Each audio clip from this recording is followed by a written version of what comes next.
In today's video, I'm going to teach you how to upload audio on Suno AI. Whether you're working on a project or just exploring new ways to enhance your music with AI, uploading audio on Suno AI is a straightforward process that can be tackled in just a few minutes. Let's dive right in and take a look at each step together. To begin with, you'll need to log into the Suno AI platform. If you're not already logged in, head over to the Suno homepage and enter your credentials. Once you're logged in, you're off to a great start and ready to move forward with your creative endeavor. Next, navigate to the Create section on the platform. You'll find this option easily on the main page. It's the gateway to starting a new project, whether you're uploading existing audio or crafting something entirely new.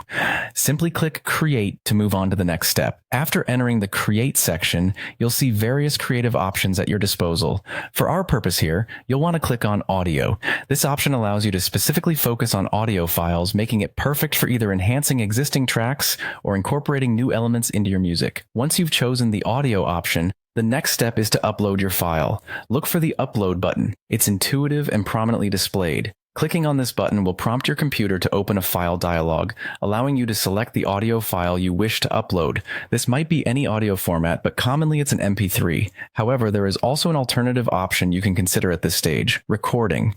If you prefer, you can choose to record audio directly within the platform. This is particularly useful for artists who like to capture inspiration in the moment or add raw, fresh audio without leaving the Suno environment. Now, assuming you've decided to upload an existing file, select your audio file from your computer. Browse through your folders to find the file you want, click on it, and confirm your selection. Once you've selected the file, Suno will begin processing. This might take a little time depending on the file size, but rest assured the platform is working hard to integrate your audio into the Creative Suite. And there you have it. Once the processing is complete, you'll see the option to click Create. This finalizes the upload process and allows you to move on to editing or further enhancing your audio as you see fit. Whether you're adding effects, mixing with other tracks, or simply preparing for distribution, Suno provides a robust set of tools to help you realize your musical vision. With these steps, you're all set to explore and expand your audio projects on Suno AI. Remember, the more you use the platform, the more adept you'll become at navigating its features. Thank you for watching, and happy creating with Suno AI.